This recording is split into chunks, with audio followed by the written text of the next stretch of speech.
Boa noite, gente. A paz do Senhor Jesus, para quem já está chegando aí. Hoje nós vamos fazer então a nossa segunda aula do curso de escatologia, né?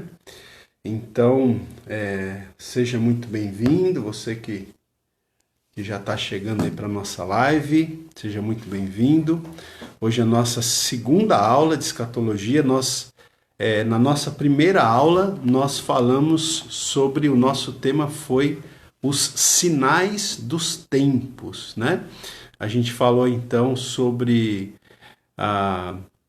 nós falamos sobre aquele texto de Mateus 24, né, em que Jesus fala sobre o princípio das dores, né? Falamos sobre Lucas 21 e falamos sobre os sinais dos tempos, os sinais que apontam para o fato de que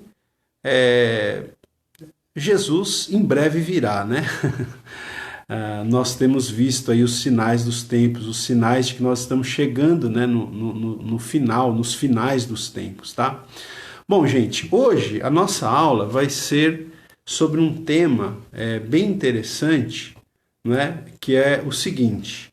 Hoje eu vou explicar um pouquinho daqui a pouco, melhor, mas hoje nós vamos falar sobre a morte e o estado intermediário, tá? Que tem a ver também com o assunto de escatologia, tá? Então nós vamos falar sobre esse tema hoje, ok? Então, o pessoal está chegando aí, né? Esse vídeo, essa live, depois eu vou colocar também no meu canal do YouTube, tá? Vai ficar também no canal do YouTube. Eu já vou ligar, só dar uns minutinhos aqui para eu ligar o Instagram também, porque o Instagram é só 1 hora, né, de transmissão. Então, dá só alguns minutos para o pessoal ir entrando aí, e a gente já vai ligar aqui o Instagram também, né? E então, hoje tenho certeza que vai ser uma aula muito interessante, vocês vão gostar, né? Daqui a pouquinho eu vou mostrar para vocês aqui alguns livros, né? Vou indicar alguns livros para vocês, para quem tiver interesse. Eu vou também falar os temas que nós vamos tratar, não é? Nas próximas aulas, tá? Então é isso daí. Se você puder já ir curtindo, né? Talvez algumas pessoas vão assistir depois, provavelmente pelo YouTube. Isso vai ficar lá no meu canal do YouTube, pode ser assistido em outro dia, em outra época, talvez até pessoas vão assistir essa aula daqui a alguns meses, daqui a alguns anos, né? Se Deus quiser, vai ficar lá, registrado, né? Então, só para informar a essas pessoas que a gente está fazendo uma transmissão ao vivo, né? Então, só estou aguardando um pouquinho aí o pessoal entrar ao vivo, né? Deixa eu, então, já organizar aqui o Instagram, para a gente também transmitir pelo Instagram, né? Sejam todos muito bem-vindos aí, pessoal que está chegando, sejam todos muito bem-vindos. Ok, muito bem, então vou ligar aqui o Instagram também, ok,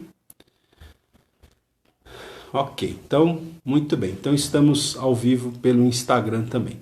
Bom, gente, então vamos lá, vamos falar aqui, já vamos entrar aqui na nossa aula, sem mais delongas, né? Já estamos aí com várias pessoas conosco.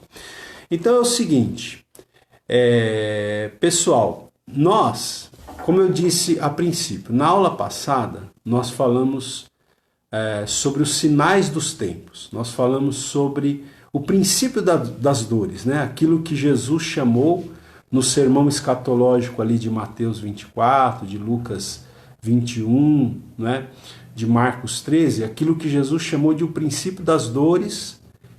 Então nós falamos sobre isso na aula passada e sobre o sinal dos tempos. Hoje nós vamos falar sobre um tema, eu já vou falar sobre esse tema para vocês, vou explicar por que a gente vai tratar desse tema, mas o tema de hoje vai ser a morte e o estado intermediário, que também tem a ver com escatologia, tá? Vocês vão ver aqui que tem tudo a ver com escatologia, né? Mas nas nossas próximas aulas, nós vamos ter, deixa eu só me adiantar aqui, né, para vocês saberem o que nós vamos falar nas próximas aulas. É interessante que você saiba, por exemplo, nós vamos falar sobre as chamadas 70 semanas de Daniel, né? O que são as 70 semanas de Daniel, do que tratam, de que período tratam, né? Nós vamos falar sobre isso. Nós vamos falar depois sobre o arrebatamento da igreja, né? Vamos ter uma aula específica sobre esse assunto, sobre o arrebatamento da igreja, que está muito ligado com a questão da ressurreição dos santos, né? Hoje a gente vai terminar tocando um pouquinho nesse assunto também da ressurreição, tá? Depois nós vamos falar também, em aulas futuras, aí, nós vamos falar sobre o período conhecido como a Grande Tribulação, tá? Nós vamos falar sobre isso, vamos dar uma olhada no livro de Apocalipse, né? Que fala bastante sobre esse período.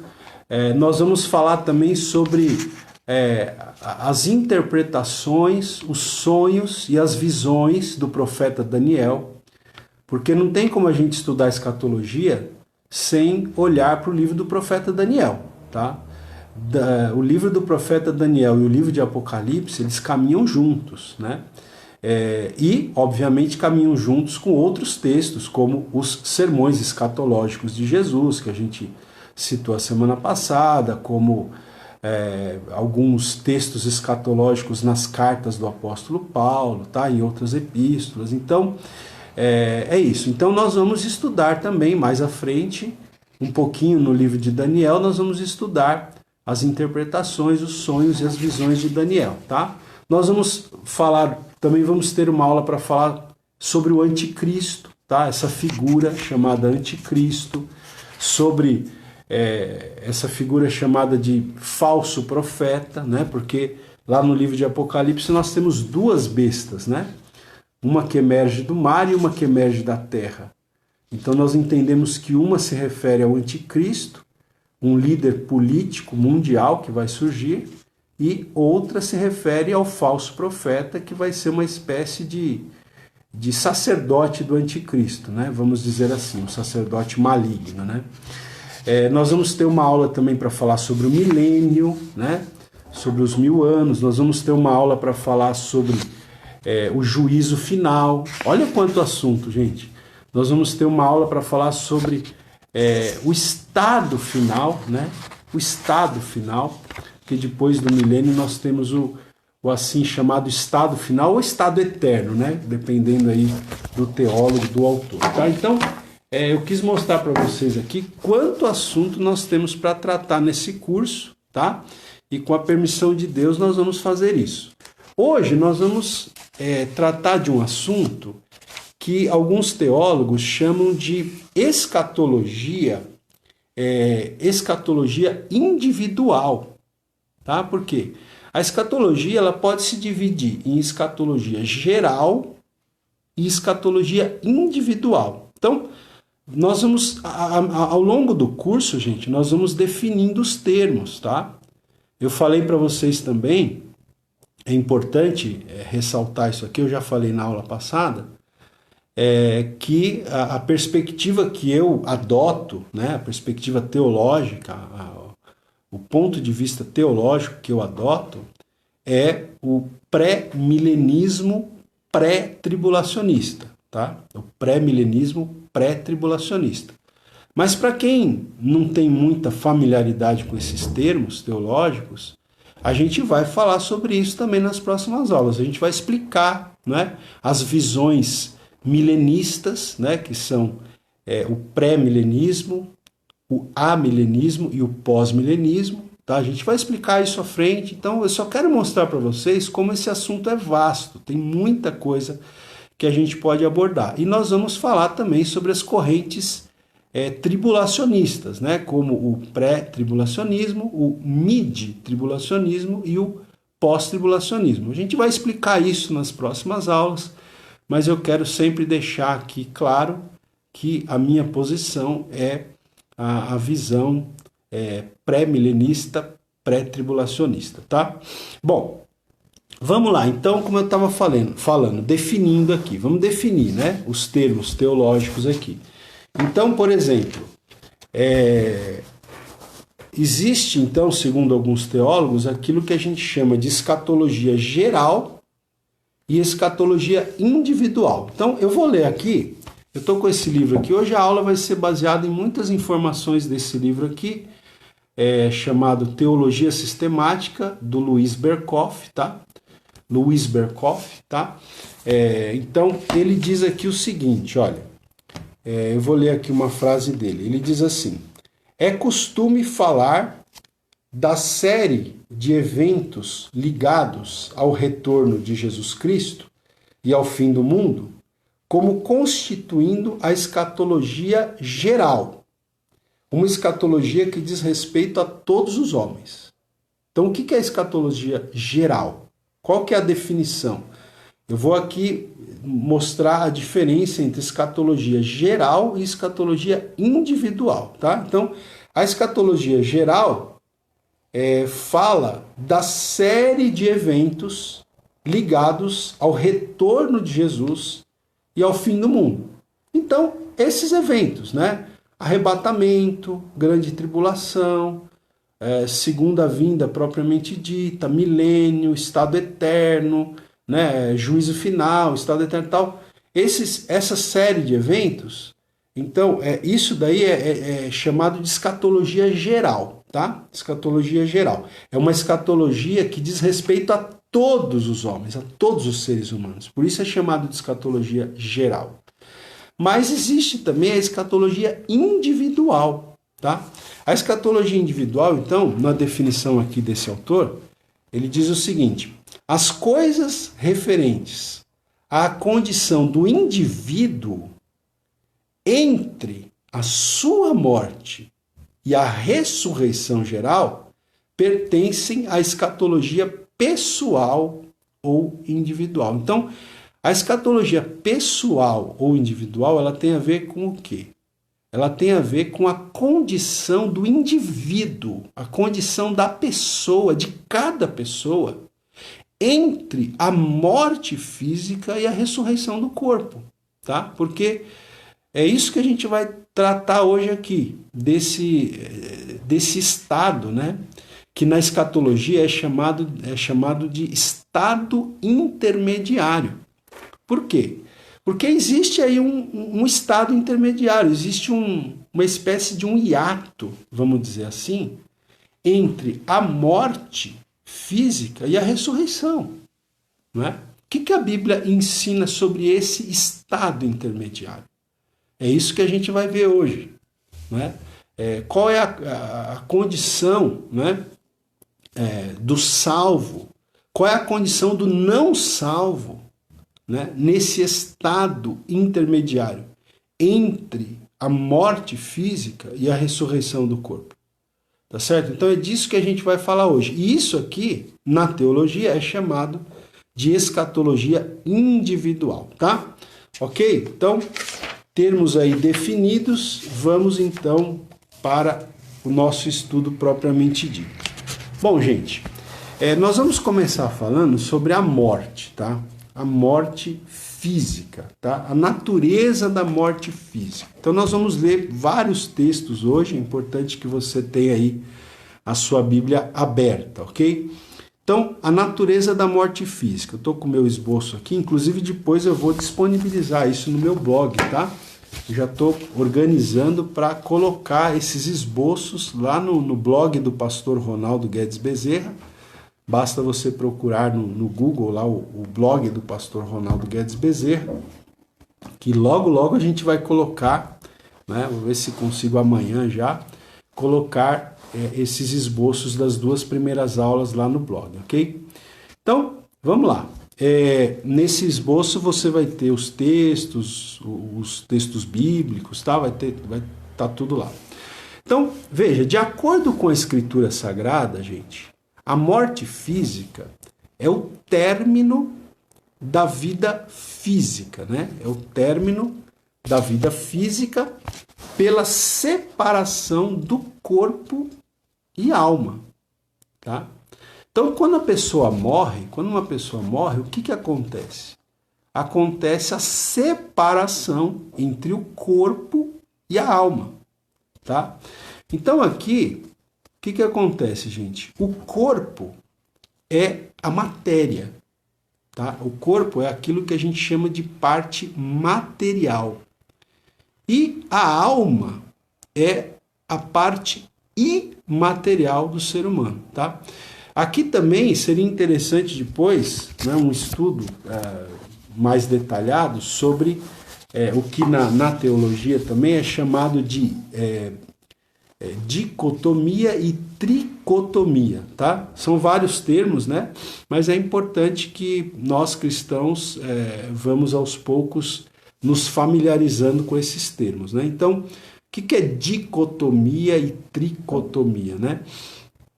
Tricotomia é o pensamento de que o ser humano é composto de três partes constitutivas, vamos dizer assim, que seriam então estas partes: o corpo, a alma e o espírito, tá? Então, os que adotam a posição tricotômica, até eu me atrapalhei aqui, tricotômica, né? Quem adota essa posição, então acredita que, né, o ser humano é constituído de corpo, alma e espírito, essas três partes.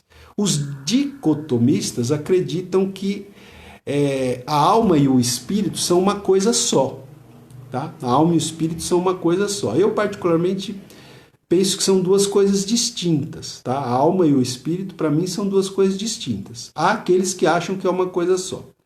Mas seja como for, o ser humano é muito claro o seguinte, que o corpo, esse corpo aqui, é matéria. É matéria. Tanto que quando a pessoa morre, o que é feito com o corpo? O corpo é sepultado, né? O corpo fica aqui. O corpo fica aqui, só que ele fica sem vida.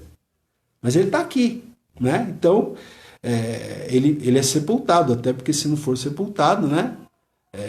Começa a decompor e a cheirar mal, etc e tal.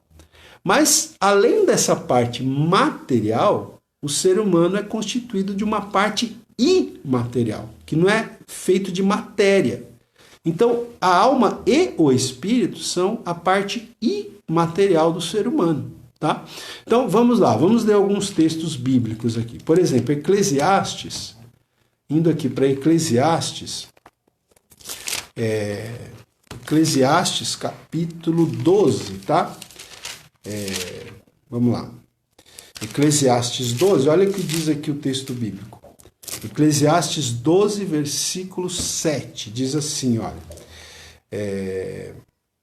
esse texto aqui é aquele famoso texto, né, que Salomão diz, lembra-te do teu Criador nos dias da tua mocidade, né, antes que cheguem os anos dos quais dirás não tenho neles prazer, que são os anos da velhice, né?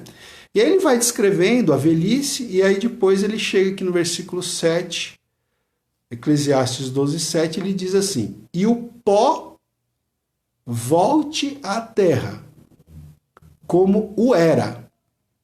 Porque nós fomos feitos do pó da terra, né, gente?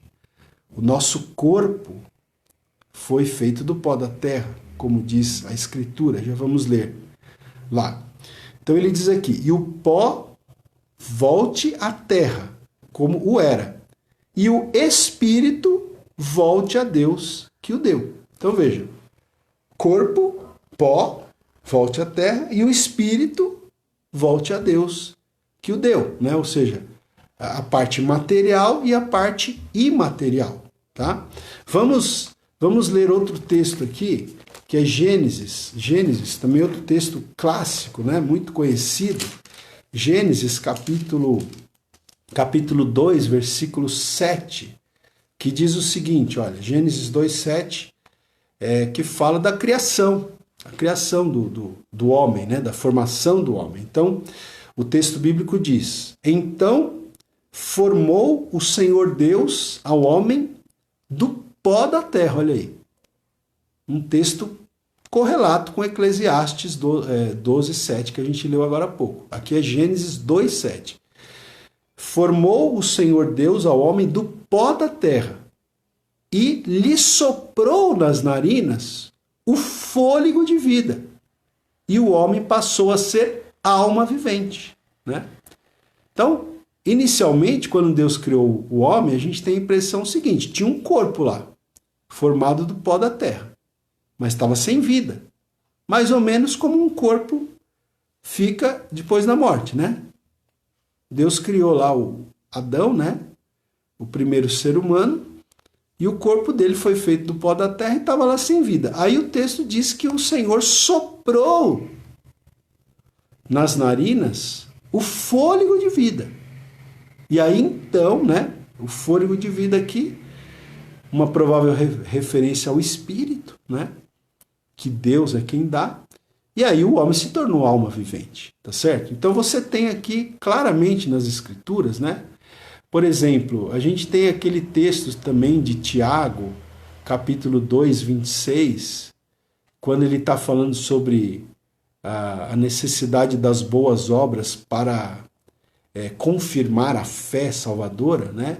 Ele diz lá que assim que a fé sem obras é morta, assim como o corpo sem, né, a alma sem o espírito está morto também, né?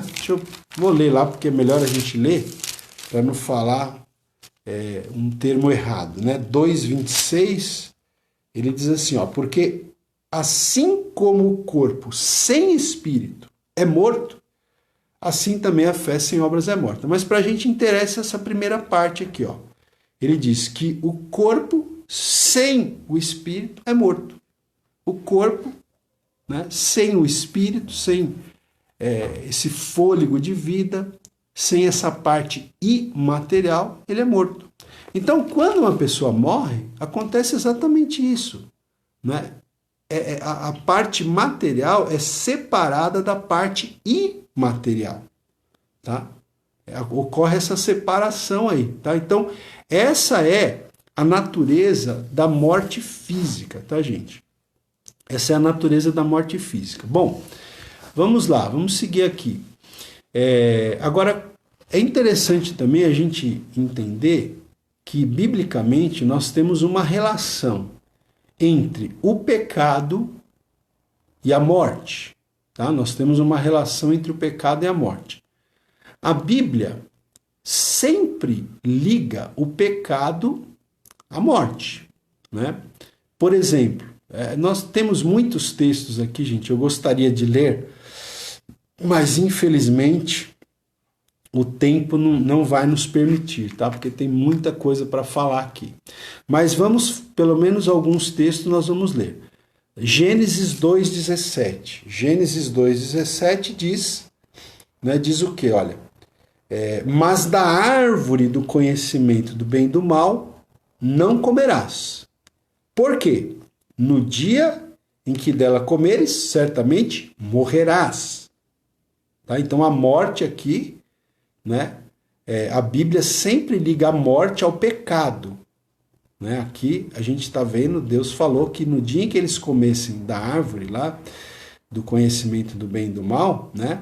Eles iam morrer como resultado do pecado. Tá?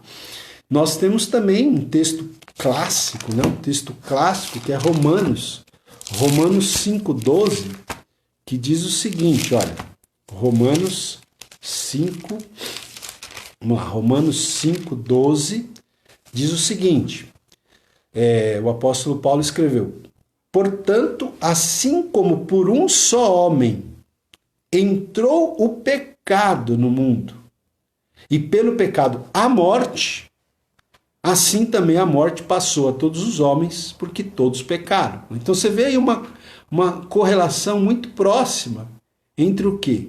Né? Entre a morte e o pecado. A Bíblia sempre liga a morte ao pecado. Romanos ainda 6:23. Conhecidíssimo texto. O salário do pecado é a morte. Tá? O salário do pecado é a morte.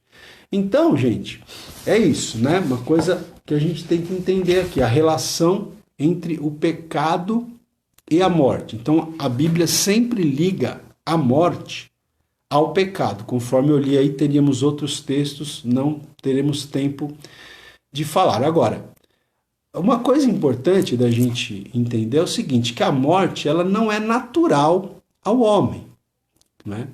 A morte não é natural ao homem. Ela surgiu devido à rebelião, a nossa rebelião, a rebelião do homem contra Deus.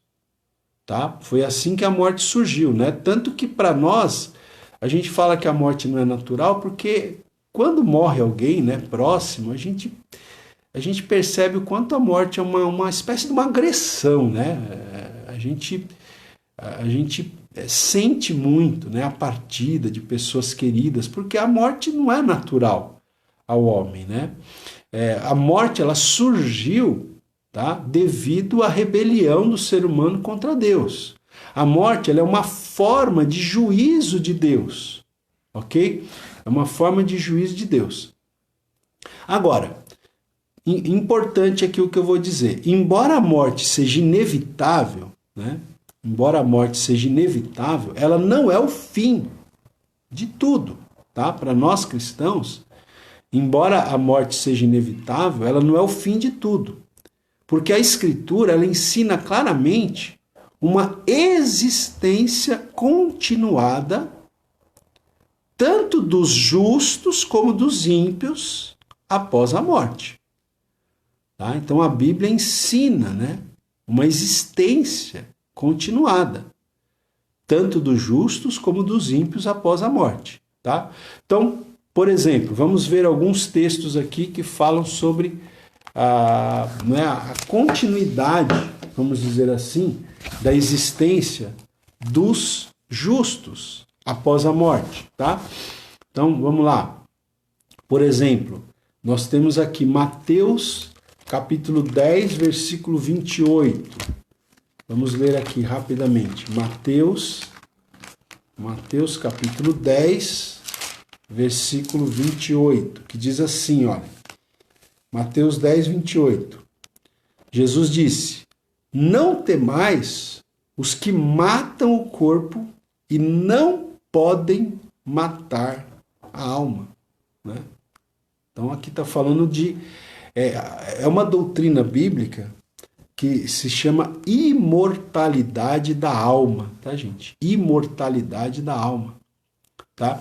Então, o próprio Senhor Jesus diz aqui, ó, não temais os que matam, não temais os que matam o corpo e não podem matar a alma, né? Nós não temos que temer as pessoas que podem matar o corpo, não é porque a única coisa que essas pessoas podem fazer é matar o corpo, mas não podem matar a alma, porque a alma é imortal, né? Outro texto aqui, por exemplo, João, né? João 11. Vamos ler aqui, rapidamente. Vou tentar ganhar tempo aqui, porque tem bastante coisa que eu quero falar para vocês, né? João capítulo 11, versículo 25, olha. Diz assim, texto muito conhecido, né? Olha só. Disse-lhe Jesus, aqui é naquele contexto da ressurreição de Lázaro, né? Disse-lhe Jesus, eu sou a ressurreição e a vida. Quem crê em mim, ainda que morra, pode até morrer, não é? Fisicamente, mas não vai morrer eternamente. Porque a alma ela é imortal, tá certo? E Jesus diz aí na sequência, e todo o que vive e crê em mim, não morrerá eternamente. Crês isto? Tá? Então, e também temos o próprio capítulo 14 aqui de João, versículo 3, outro texto muito conhecido, onde Jesus diz assim, né? Quando ele está falando ali, se despedindo dos discípulos, ele diz, na casa do meu pai há muitas moradas, né? Ele diz aos discípulos que ele estava voltando para o Pai para preparar essas moradas, né? E aí no verso 3 ele diz, e quando eu for e vos preparar lugar, voltarei. Tá? Então aqui é uma promessa da segunda vinda, né, feita pelo próprio Jesus. Ele diz aqui: voltarei e vos receberei para mim mesmo, para que onde eu estou estejais vós também. Né? Então, está falando aqui de uma condição de eternidade. Tá? Então, veja, eu estou citando alguns textos, existem outros textos, e outra, fica implícito também, né, na Escritura, a imortalidade da alma. Né? A questão da imortalidade da alma fica implícito na Escritura. Né? E nós também temos os textos bíblicos que falam sobre a existência continuada, tá, das almas dos ímpios também. Tá? Por quê, gente? Eu não sei se vai dar tempo de eu falar hoje, né? Não sei se vai dar tempo de eu falar sobre isso hoje, mas existem doutrinas, né, com as quais nós não concordamos. Né? Por exemplo, existe uma doutrina, inclusive ela é adotada pelos adventistas. Tá? Os adventistas do sétimo dia adotam essa doutrina, que é a chamada doutrina da aniquilação da alma. Né? Aniquilação da alma. Então, nós não acreditamos, nós entendemos pelas Escrituras que existe uma existência continuada depois da morte, tanto de justos como de ímpios também. Né? Por exemplo, João, eu estou aqui em João, olha, Evangelho de João, capítulo 5, versículo 29, diz o seguinte, 5:29, diz assim, olha, aqui está falando da ressurreição, né? Está falando aqui, olha, os que tiverem feito bem, né? Vou ler do 28 para pegar no contexto aqui, João 5:28. Palavras de Jesus aqui. Ele diz o seguinte: não vos maravilheis disto, porque vem a hora em que todos os que se acham nos túmulos ouvirão a sua voz e sairão. Então, gente, uma coisa importante, preste atenção nisso. A Bíblia fala que haverá ressurreição de justos e de ímpios também. Tá? Só que os justos, aqueles que são justificados pela fé em Cristo Jesus, eles vão ressuscitar para a vida eterna. Né? E os ímpios, os que não foram justificados pela fé em Cristo Jesus. Né? Olha só, o texto aqui diz diz assim, João 5:28, não vos maravilheis disto, porque vem a hora em que todos os que se acham nos túmulos, todos, ouvirão a sua voz e sairão. Os que tiverem feito o bem para a ressurreição da vida. Os que tiverem praticado o mal para a ressurreição do juízo. Tá? Então, tá aqui. Se os que praticaram o mal vão ressuscitar para o juízo, é porque a alma deles continua existindo. Né? Então, e temos outros textos aqui, né? Eu vou ler rapidamente aqui também Atos dos Apóstolos, capítulo 24, versículo 15, olha. Atos 24:15 diz assim, Atos 24:15 é o apóstolo Paulo aqui apresentando uma defesa. Então ele diz o seguinte, tendo esperança em Deus, como também estes a têm, de que haverá ressurreição, tanto de justos como de injustos. Né? O apóstolo Paulo fala aqui, né, que haverá ressurreição tanto de justos como de injustos. Tá? Então, se haverá a ressurreição de injustos, é porque a alma deles continua existindo, aguardando a ressurreição. Só que o justo aguarda a ressurreição para a vida eterna. Né? O justo que morreu, tá, gente? Aquele que morreu salvo, ele está aguardando, ele está num... É isso que a gente quer falar hoje aqui. Ele está num estado intermediário. Ele está num estado intermediário. Então, isso é o que a gente chama de estado intermediário. É o estado entre a morte e a ressurreição. Tá? Entre a morte e a ressurreição. Porque entre a morte e a ressurreição, né, a alma, a gente já vai ver aqui, qual que é o domicílio da alma? Qual que é o domicílio da alma e do espírito daquele que foi salvo? Onde está a alma e o espírito daquele que foi salvo, que já morreu, mas morreu salvo? E onde está a alma e o espírito daquele que morreu, mas não morreu salvo? Onde está? Né? Qual é o estado, melhor dizendo, né? Vamos colocar assim, qual é o estado dessas almas? Ok? A gente vai ver aqui daqui a pouquinho, tá? Qual é o estado dessas almas aqui. Mas note que a Bíblia fala que tanto as almas dos que morreram salvos, como as almas dos ímpios vão ressuscitar. Né? Só que os salvos vão ressuscitar para a vida eterna. Né? E os que não morreram salvos, eles vão ressuscitar para o horror e o tormento eternos, tá? Para o que a gente chama de morte eterna, que não é necessariamente deixar de existir, mas é continuar existindo eternamente longe da presença de Deus, né? Longe da presença do Senhor, tá? Bom, então deixa eu ver aqui. Vamos falar um pouquinho aqui agora, antes de entrar nessa parte propriamente dita do estado, né? Do estado intermediário. Deixa eu falar um pouquinho sobre o significado da morte dos crentes, tá? A morte dos crentes. Então veja, para os crentes, para os crentes em Deus, para aqueles que acreditam, né, que Deus se revelou através das Escrituras Sagradas, que Deus se revelou através do seu Filho Jesus Cristo, né, para aqueles que entendem que precisam receber a Cristo como Senhor, né, que precisam se apropriar pela fé, né, da obra de Cristo na cruz do Calvário. Para esses, a morte não é o fim.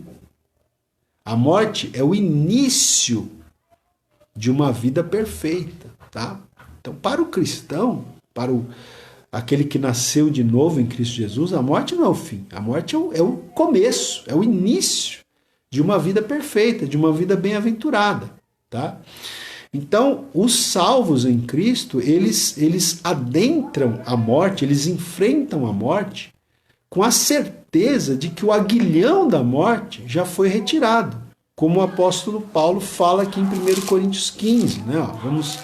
Vamos ler rapidamente aqui. 1 Coríntios capítulo 15, versículo 55, Paulo diz assim: onde está, ó morte, a tua vitória? Onde está, ó morte, o teu aguilhão? Tá? Então, o cristão, o salvo em Cristo, ele entra, né, ou ele adentra a morte com a certeza de que o aguilhão da morte já foi retirado. Né?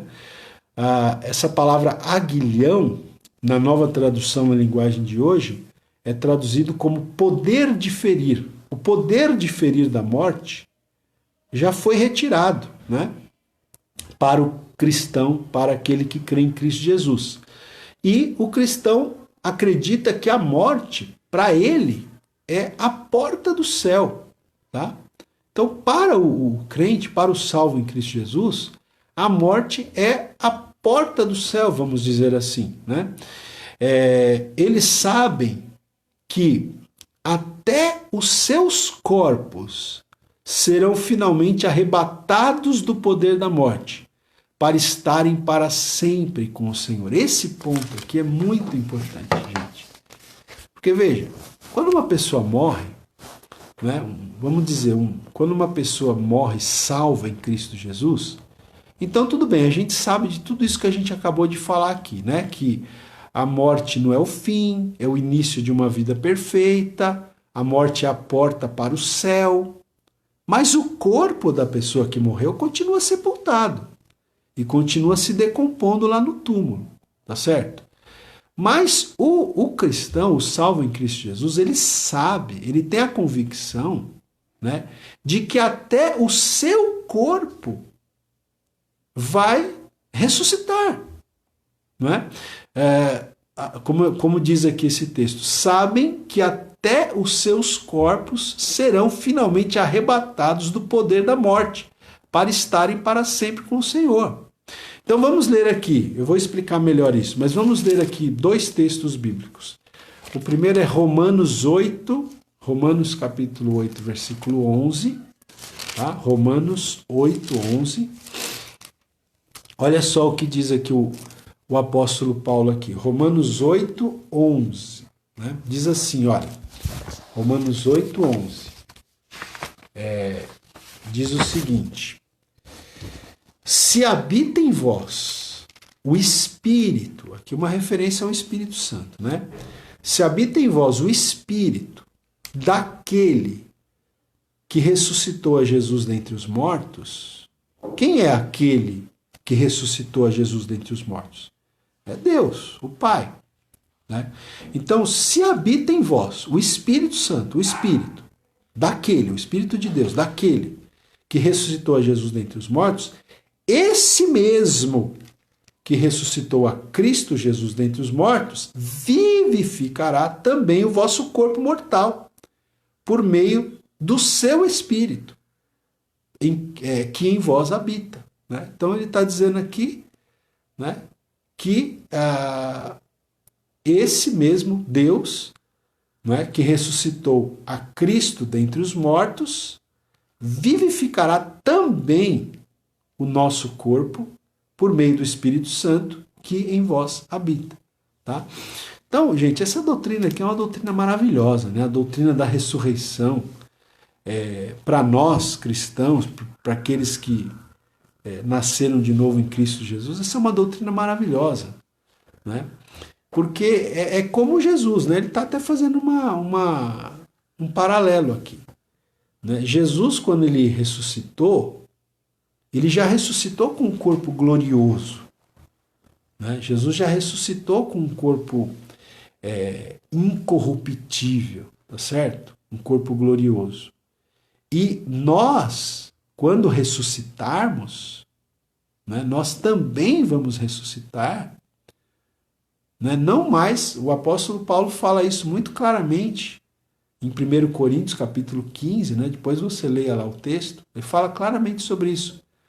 Nós não vamos ressuscitar com esse corpo aqui, corruptível, com esse corpo, né, sujeito à morte, ao pecado, à dor, ao sofrimento, às lágrimas. Nós vamos ressuscitar com um corpo glorioso, um corpo incorruptível. Tá certo? E aí, veja, essa é a esperança, essa é a glória do cristão. E o que é interessante é mostrar para você o seguinte, que a redenção que Cristo veio prover para nós, ela não redime apenas a alma e o espírito. Ela redime o corpo também. Né? Porque o ser humano é um ser total, corpo, alma e espírito. Tá certo? Então, na ressurreição, depois a gente vai falar sobre a ressurreição. A gente vai ter outras aulas para falar sobre esse assunto. Quando vai acontecer a ressurreição, né? A Bíblia fala sobre a primeira e a segunda ressurreição, né? Bem-aventurado e santo todo aquele que tiver parte na primeira ressurreição, diz lá em Apocalipse, né? Então, depois a gente vai falar sobre o momento, a ocasião da ressurreição. Mas o que eu quero destacar nesse momento é que a redenção que Cristo veio prover para o ser humano através da sua morte na cruz do Calvário não redime apenas a alma e o espírito, mas redime o corpo também. Porque na ressurreição, o corpo vai se reunir, tá? O corpo vai se reunir novamente ao espírito e à alma, tá? Então, para aquele que morreu, salvo em Cristo Jesus, houve uma separação, né?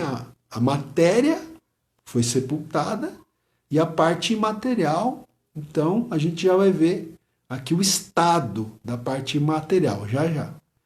Tá? Mas vai haver um momento que é a ressurreição, onde o corpo agora glorioso, não mais corruptível, mas o corpo incorruptível vai se reunir com a alma e com o espírito, tá? Então, aqui, gente, é muito interessante isso, né? Daria para a gente falar tanta coisa aqui, mas o tempo não nos permite. A gente tem que tomar muito cuidado com a doutrina da reencarnação, né? Uma doutrina espírita, não só espírita, mas até outras religiões também adotam essa questão o hinduísmo, né? Se não me engano, enfim, não é porque na doutrina da reencarnação seria o espírito, vamos dizer assim, da pessoa reencarnar em outro corpo, em outro corpo. A doutrina da ressurreição é diferente. A doutrina da ressurreição é o mesmo corpo, só que não mais corruptível, agora incorruptível. Né? O mesmo corpo revestido de incorruptibilidade, como diz o apóstolo Paulo, esse corpo, agora incorruptível, se reúne à mesma alma e o mesmo espírito. Então veja, volto a repetir, a redenção que Deus proveu para nós em Cristo Jesus, através da morte de Cristo Jesus na cruz, não é apenas para a alma e o espírito, mas é também para o corpo, porque nós haveremos de experimentar a ressurreição do nosso corpo, né? Nós os que morrermos em Cristo, tá? Ou aqueles que já morreram em Cristo. Mas vamos ler aqui rapidamente, um outro texto, 1 Tessalonicenses, capítulo 4. Olha, vamos lá, deixa eu achar aqui, gente, peraí. 1 Tessalonicenses, capítulo 4, versículo 16 e 17. Aqui eu já estou até me adiantando um pouco, né? Porque aqui vai falar da ressurreição dos salvos, né? Que acontece no arrebatamento, tá? Da igreja. Então o apóstolo Paulo diz aqui, olha, a gente vai falar mais sobre isso depois com calma, tá, gente? Nas próximas aulas. Mas 1 Tessalonicenses 4,16 diz: porquanto o Senhor mesmo, dada a sua palavra de ordem, ouvida a voz do arcanjo e ressoada a trombeta de Deus, descerá dos céus, o Senhor descerá dos céus, e os mortos em Cristo, observe bem esse ponto aqui, os mortos em Cristo, não são todos os mortos em Cristo ressuscitarão primeiro. Depois nós, os vivos, os que ficarmos, seremos arrebatados juntamente com esses mortos que ressuscitaram, né? Os mortos, aqueles que morreram em Cristo, que ressuscitaram, né? Então, depois da ressurreição dos mortos, ato contínuo, os que estiverem vivos, né, seremos arrebatados juntamente com os que foram ressuscitados, entre nuvens para o encontro do Senhor nos ares, e assim estaremos para sempre com o Senhor. Tá? Então, gente, o significado, a gente está falando do que aqui? Do significado da morte dos crentes. Então, o crente em Cristo Jesus, aquele que é salvo em Cristo Jesus, né, ele sabe que até mesmo o seu corpo, né, vai ser finalmente arrebatado do poder da morte para estar para sempre com o Senhor. Porque, repito, a obra de Cristo na cruz, a obra redentora de Cristo, não visa redimir apenas a alma e o espírito, mas também o corpo, tá? Agora, vamos lá. Existe um hiato, estou usando essa palavra aqui, entre a morte e a ressurreição. Né? Aqueles que morreram em Cristo ainda não ressuscitaram. Né? Ainda não ressuscitaram. Por exemplo, o apóstolo Paulo, a gente sempre fala do apóstolo Paulo, o apóstolo Paulo ainda não ressuscitou. O corpo do apóstolo Paulo ainda não ressuscitou. O corpo do apóstolo Pedro ainda não ressuscitou. Nós temos um corpo ressurreto, que é o corpo do Senhor Jesus Cristo. Né? Um corpo ressurreto, um corpo glorioso. mas os corpos dos outros santos, dos outros salvos em Cristo, ainda não ressuscitaram. Tá? Então, qual é o estado? Né? Por isso que essa doutrina ela é chamada de estado intermediário. Tá? Por isso que essa doutrina é chamada de estado intermediário, porque é um estado da alma e do espírito, é um estado intermediário entre a morte física e a ressurreição do corpo. Tá? Então veja, eu estou com um esboço aqui que diz o seguinte, é um texto que diz o seguinte: a posição usual, né, das igrejas evangélicas, né, de tradição protestante, que existem diferenças, né, na teologia, tá certo? A teologia católica, por exemplo, é diferente, né? Mas a posição usual das igrejas evangélicas de tradição protestante é que as almas dos crentes, imediatamente após a morte, ingressam nas glórias do céu. Tá? Então, as almas dos crentes, essa é a posição usual das igrejas evangélicas de tradição protestante, que as almas dos crentes, imediatamente após a morte, ingressam nas glórias do céu. Então, a alma, ainda que o corpo não tenha ressuscitado, ainda, a alma do crente já está no céu, já está nas glórias do céu, tá? Já está com Cristo. A gente vai ver aqui textos bíblicos que comprovam isso aqui, tá? Nós temos, por exemplo, aqui uma confissão de fé muito conhecida, muito famosa, né? Que geralmente os teólogos estudam e citam bastante, que é a Confissão de Fé de Westminster, que foi, se não me engano, foi no século XVII que os teólogos se reuniram lá na capela de Westminster, na Inglaterra, e elaboraram, né, essa chamada Confissão de Fé de Westminster.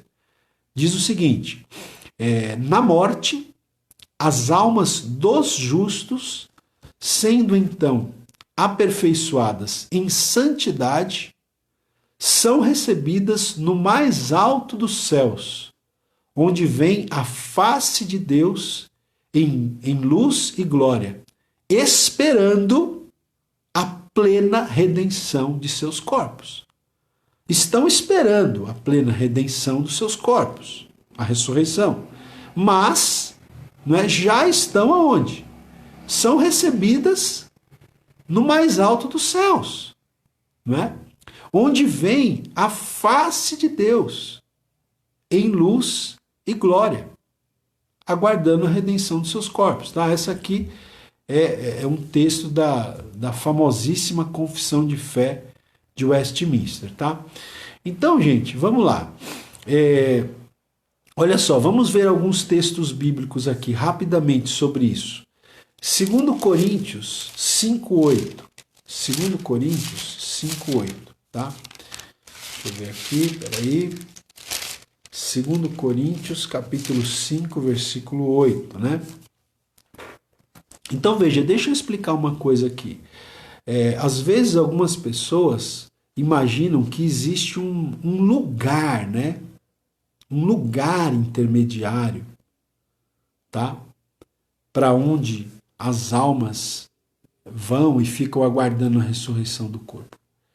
Mas nós não temos uma doutrina de um lugar intermediário. Porque nós acreditamos, por exemplo, no caso do crente salvo em Cristo Jesus, ele, ao morrer, ele já entra no gozo do céu. Ele já está na presença de Cristo. Aguardando, sim, a ressurreição do corpo? Sim, mas ele já está no céu. Então a gente não tem uma doutrina de um lugar intermediário, a gente tem a doutrina do estado intermediário. Né? Quando a gente fala que a gente não tem uma doutrina de um lugar intermediário, a gente quer dizer um lugar que não seja o céu, entende? Não existe uma doutrina de um lugar intermediário, um lugar em que a alma fica ali aguardando. Né? Até existe a doutrina do sono da alma também, que a gente não adota, né? tá? Então, eu até anotei aqui o seguinte: a Bíblia não fala de um lugar intermediário, porque nós entendemos que, bom, se existe um lugar, esse lugar é o céu, é a presença de Deus, é a presença de Cristo. Se fosse para falar de um lugar intermediário, mas não um lugar assim intermediário que fosse uma espécie de degrau para chegar ao céu, a presença de Deus, tá? Então a Bíblia não fala de um lugar intermediário, mas de um estado intermediário, ok? Então, vamos lá. A alma do crente, quando separada do corpo, ela entra na presença de Cristo, já na presença de Cristo, no céu, tá, gente? Olha só o que diz o texto. Vamos ler aqui, 2 Coríntios 5:8. Diz assim, Paulo, né, o apóstolo Paulo dizendo aqui: entretanto, estamos em plena confiança, preferindo deixar o corpo e habitar com o Senhor. Tá, gente? Olha aqui. O apóstolo Paulo falando aqui. Estamos em plena confiança, preferindo deixar o corpo e habitar com o Senhor. Para Paulo, deixar o corpo, quer dizer, morrer, desencarnar, vamos dizer assim, é o quê? É habitar com o Senhor. É estar com o Senhor. Não é estar num lugar intermediário, um lugar como se fosse um degrau, né? Um lugar em que a alma ficasse aguardando. Não existe essa doutrina bíblica. Né? Não existe essa doutrina na Bíblia, melhor dizendo. A doutrina bíblica é que o cristão, ele morreu, o salvo em Cristo Jesus morreu, ele vai habitar com o Senhor. Ele já vai estar na presença do Senhor já. Claro, aguardando a ressurreição do corpo, sim, mas já na presença do Senhor. Olha, outro texto que é muito bom é Filipenses, né? Paulo de novo. Paulo dizendo em Filipenses capítulo 1, versículo 23. Filipenses 1, 23. Diz assim, ó. Olha só o que Paulo diz aqui. Ele diz assim: ora, de um e outro lado estou constrangido, tendo o desejo de partir e estar com Cristo, o que é incomparavelmente melhor. Então aqui em Filipenses 1:23, o apóstolo Paulo fala do desejo dele de partir. O que ele está dizendo aqui? Seria uma referência à morte, né? O desejo de partir e partir para ficar partir para ficar num lugar intermediário. Não, partir e estar com Cristo, tá? É estar já no céu, na presença de Deus, na presença do Senhor Jesus Cristo. Tá? Então a Bíblia não reconhece uma doutrina de um lugar intermediário nesse sentido, né? No sentido de um lugar antes do céu, uma prévia do céu, né? Um lugar em que a alma fica lá, quem sabe numa sonolência, aguardando a ressurreição. A Bíblia não reconhece isso. A Bíblia fala que o apóstolo Paulo fala aqui que ele deseja partir e estar com Cristo, né, o que é incomparavelmente melhor. Então, partir e estar com Cristo. Para ele partir é estar com Cristo, o que é incomparavelmente melhor. Sem contar, gente, aquele texto, eu não vou abrir aqui, mas é um texto bem conhecido. É aquele texto de Lucas, capítulo 23, 43, né?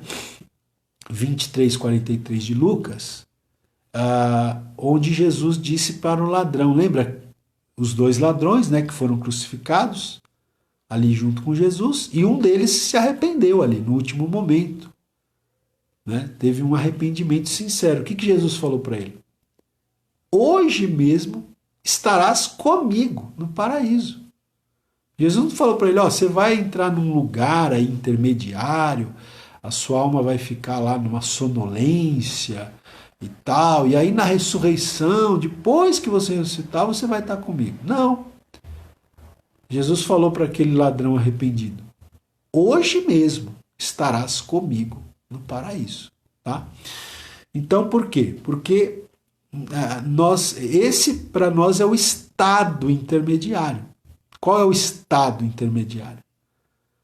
O estado intermediário é aquele período entre a morte física e a ressurreição do corpo. E o estado intermediário do salvo é que ele está no céu, ele já está com Cristo depois da morte. Tá? Então, por exemplo, eu falei, o apóstolo Paulo ainda não ressuscitou, ele ainda não ressuscitou. O apóstolo Pedro, os grandes homens de Deus do passado, né? Tá certo? Da história da igreja, eles ainda não ressuscitaram. Mas nós cremos pela fé que eles já estão com Cristo. A alma, o espírito deles já está com Cristo, aguardando a ressurreição, né? Aguardando o corpo glorioso, incorruptível, sim, mas já estão com Cristo. Tá? Já estão desfrutando das bem-aventuranças do céu, ok? Então, deixa eu ver o que mais aqui que eu tenho que falar para vocês. Puxa, tem tanta coisa aqui, gente, mas infelizmente o tempo está avançado, né? Não vai dar para a gente falar aqui, tá?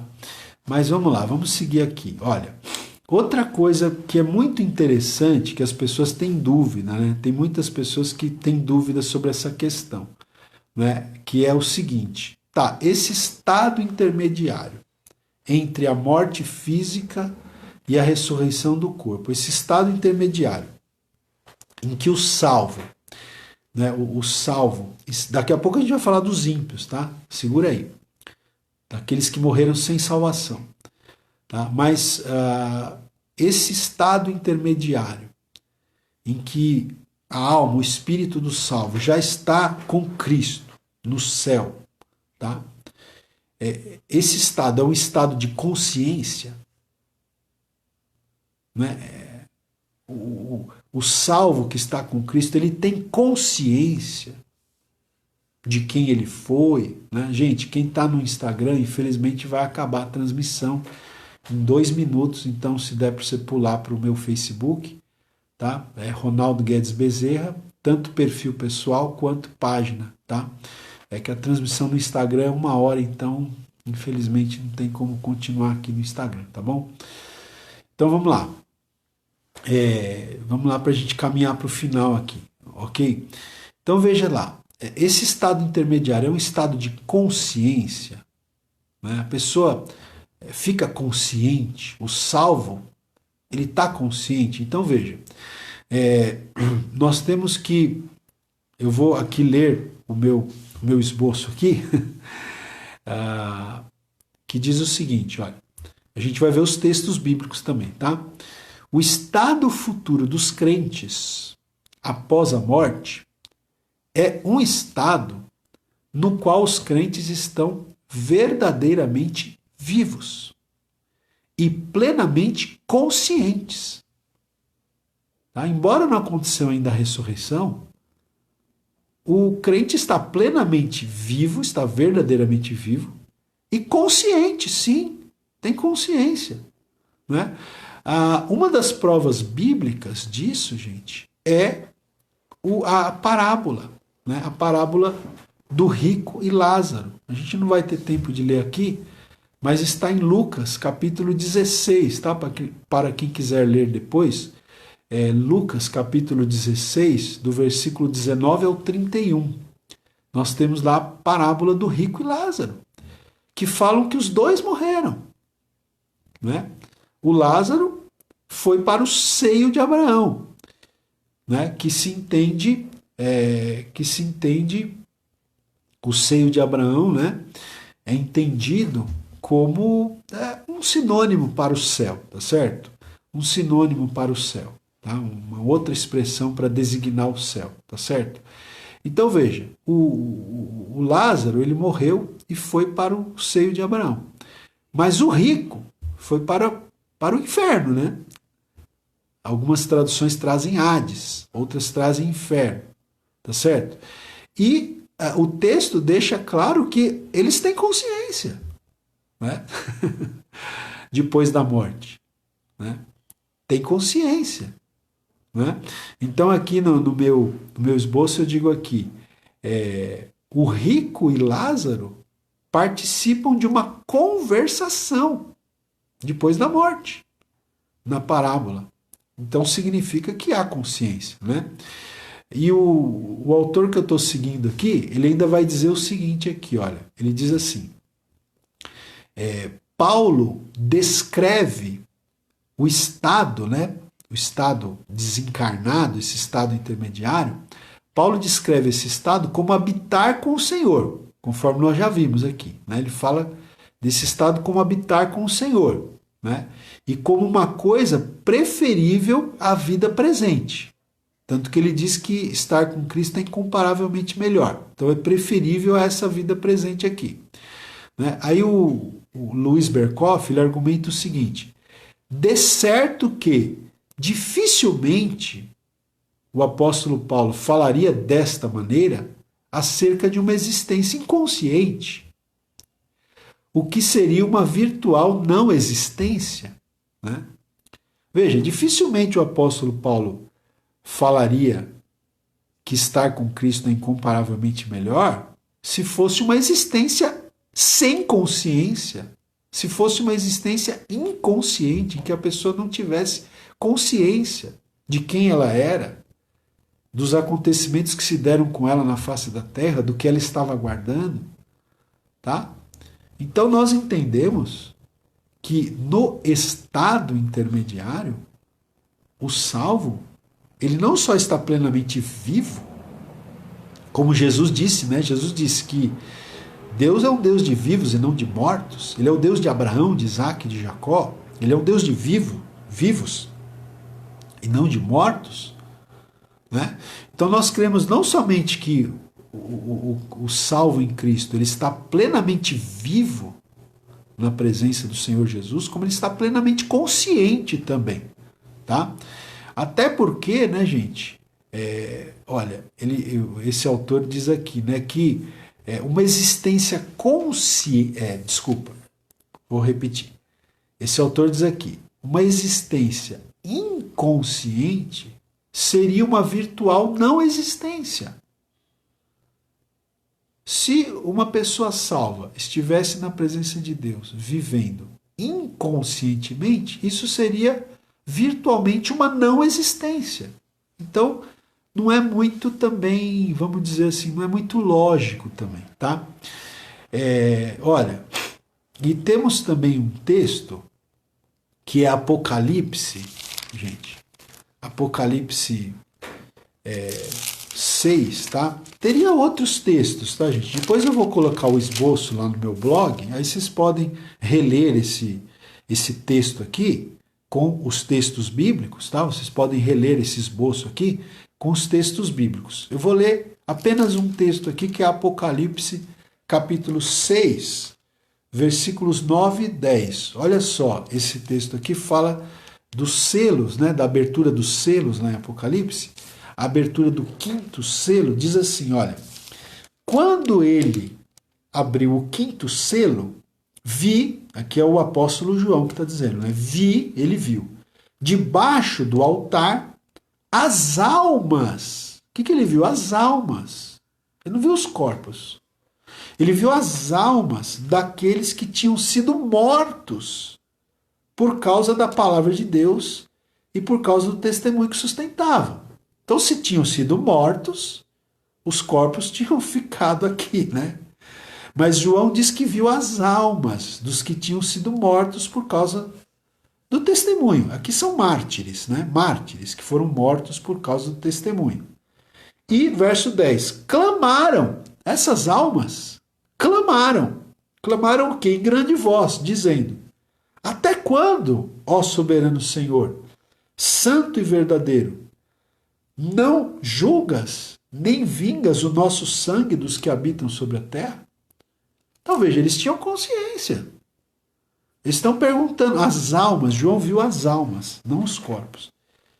Ele viu as almas dos que haviam sido mortos por causa do testemunho. E essas almas clamavam a Deus, né? Até quando, Senhor, não julgarás, não vingarás o nosso sangue? Quer dizer, isso é consciência. Eles tinham consciência de que eles tinham sido mortos, de que eles tinham sido martirizados, tá?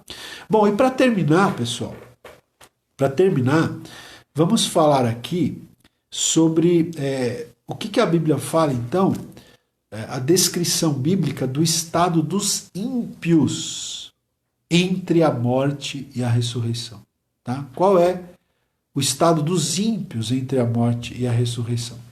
Eu, antes de falar aqui, não é, de um texto bíblico, que a gente já citou, que é Lucas 16, né? Deixa eu ler aqui o que a Confissão de Fé de Westminster diz sobre esse assunto. A Confissão de Fé diz assim, que após a morte, as almas dos ímpios, após a morte, são lançadas no inferno, onde ficarão em tormentos e em trevas espessas, reservadas para o juízo do grande dia final. Tá? Então a Confissão de Fé diz isso aqui, que após a morte as almas dos ímpios, elas são lançadas no inferno, onde ficarão em tormentos e em trevas, reservadas para o juízo do grande dia final. Tá? E a passagem a passagem bíblica, que realmente pode ser focalizada aqui, é novamente a parábola do rico e Lázaro, em Lucas 16, né? Onde ali Hades, no original grego é Hades, né? Algumas traduções já trazem inferno, mas ali Hades denota inferno, lugar de tormento eterno. Tanto que se você ler a parábola, a gente não teve tempo de ler aqui, mas se você ler a parábola, fala sobre o fato de o rico estar em tormentos, no inferno. Aliás, se não me engano, fala 3 ou 4 vezes na parábola. O rico estando em tormentos no inferno estando em tormentos. Né? Então a parábola fala claramente sobre isso. Tá? O rico achou-se no lugar de tormento, segundo aquela parábola. E a condição dele ali é descrita como fixa para sempre. Né? Na parábola ali, gente, fica muito claro, né?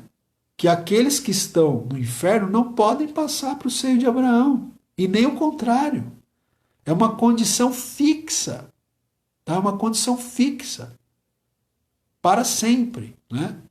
E também, o autor aqui, o Berkhoff, ele faz uma dedução. Né? Ele diz o seguinte: se os justos entram em seu estado eterno imediatamente, tá? Se os justos entram em seu estado eterno imediatamente, a pressuposição é que isso é igualmente verdadeiro quanto aos ímpios. Né? Se os salvos em Cristo já entram no seu estado eterno imediatamente, isso também, né, por dedução, é igualmente verdadeiro quanto aos ímpios. Tá? Agora, fechando aqui o nosso estudo, gente, deixa eu dizer o seguinte para vocês. São contrárias ao ensinamento bíblico, tá? Contrárias ao ensinamento bíblico as seguintes doutrinas, tá? Então nós, cristãos, evangélicos, né, de tradição protestante, nós não acreditamos nas doutrinas do purgatório, tá?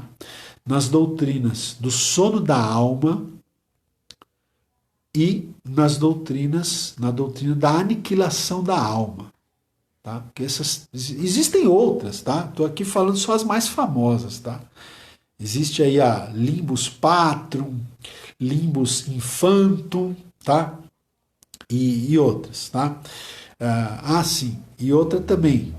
São, na verdade, aqui, vamos dizer que são 4 que a gente não adota, que é a doutrina do purgatório, 1, sono da alma, 2, aniquilação da alma, 3, e segunda prova, ou segunda chance, tá? Porque existem aí teólogos que trabalham com essas outras linhas aqui, mas a gente não vê base bíblica para isso. A gente não vê base bíblica nem para a doutrina do purgatório. Tem tudo anotado aqui, mas o tempo já avançou bastante, né, gente? Então, gostaria até de falar para vocês um pouquinho, né? Porque seria aqui uma espécie de apologia, de defesa da fé, né? Da nossa fé cristã, tá certo?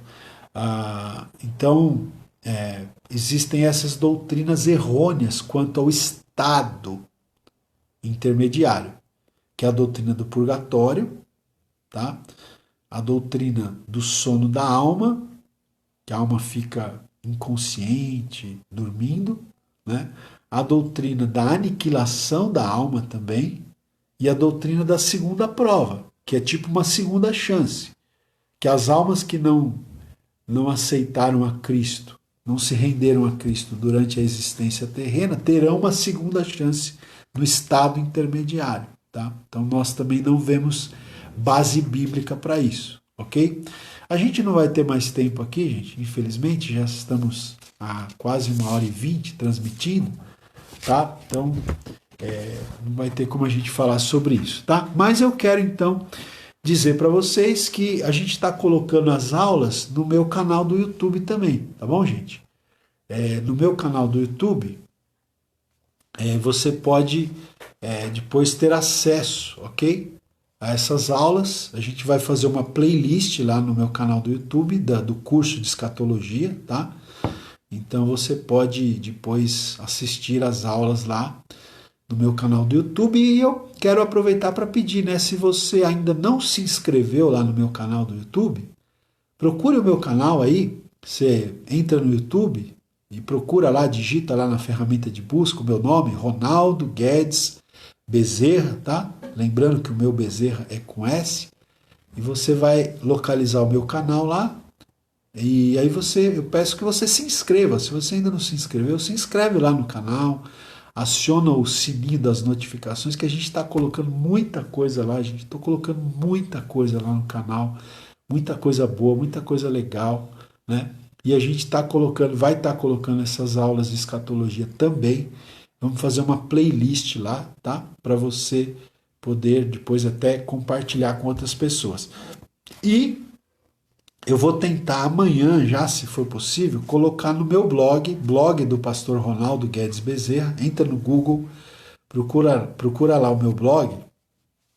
Eu vou tentar colocar lá no blog o esboço da primeira aula e dessa segunda aula, tá? Que a gente acabou aqui de trazer para vocês nessa noite, ok?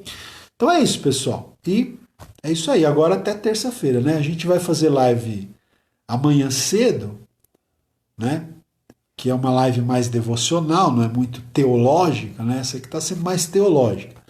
A gente vai fazer uma live mais devocional, né? A gente está falando sobre ira e raiva, né? Então amanhã, quem quiser, como vencer a ira, como vencer a raiva, 8h da manhã, eu com a Simone, com a minha esposa. Também está tudo lá no meu canal do YouTube, tá? E agora a próxima aula de escatologia, terça-feira que vem, nesse mesmo horário, às 20h, tá? Terça-feira, dia 28 de julho, a gente vai ter mais uma aula do curso de escatologia, ok? Muito obrigado pela sua companhia. Espero que você tenha gostado, que você tenha entendido. Deus abençoe a sua vida e até breve, com a permissão de Deus.